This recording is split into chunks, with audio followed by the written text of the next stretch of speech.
Kuringana na ndagĩtarĩ munene wa thibitari wa muingi wa Naivasha Angeline Ithondeka, kuma mururumo wa kana wa COVID-19 ugumire bururi, kuri na wongerereku wa atumia aritũ aria marathie kwamũkĩra motungata ma ũciari marathimwo na makonekana na COVID-19, kuria mutumia ũmwe akuĩte thutha wa kũgũmĩrwo nĩ mathĩna ma kũhuhia hĩndĩ ya kũheo mwana. Nĩ twarĩ na andũ atatũ, harĩ no mutumia ũmwe nĩ ahurũkire.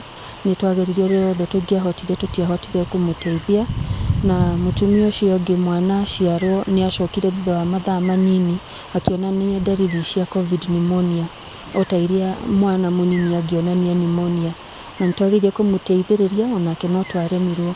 Koguo ihinda rĩrĩ mũrimũ ũyũ fourth wave delta variant ĩno nĩ tũna nginya atumia mena nda na ciana ciao makĩonania ndariri cia COVID-19.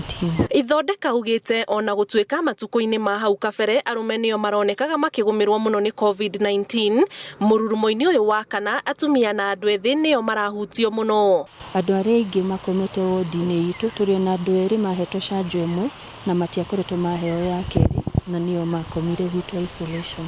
Acio angĩ othe gũtirĩ no mũhetwo canjo. Kuringana na obithaa ũrĩa ũrũgamĩrĩire mũbango wa kũheana njanjo thibitari-inĩ ũyũ, gatagatĩ ka maũndũ marĩa marakururia mĩhang'o ĩno nĩ ũnini wa dose iria iragaĩrwo thibitari ũyũ, gũkĩringithanio na mũingĩ ũrĩa ũreyumĩria kwamũkĩra njanjo ĩno. Hii dawa ya kuzuia ugonjwa wa COVID-19 inakuja kwa uchache, na pia challenge ingine ni kwamba hii chanjo tunapeana ni lazima ni computer, yani ni lazima tuwa key in, na saa zingine mitambo inakuanga chini. No handũ-inĩ hau harĩ ona andũ anini matakĩrĩte andũ 900 matahetwo canjo ya kerĩ, no nĩ mahĩtũkĩtie mathiko.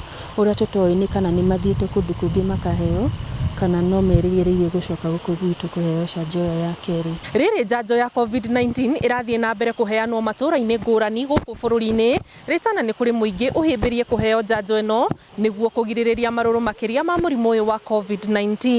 Kĩribotera Inooro TV kuma thibitarĩ-inĩ wa Naivasha, kaunti-inĩ ya Naikuru, njĩtagwo Annie Ngigĩ wa Nyamu.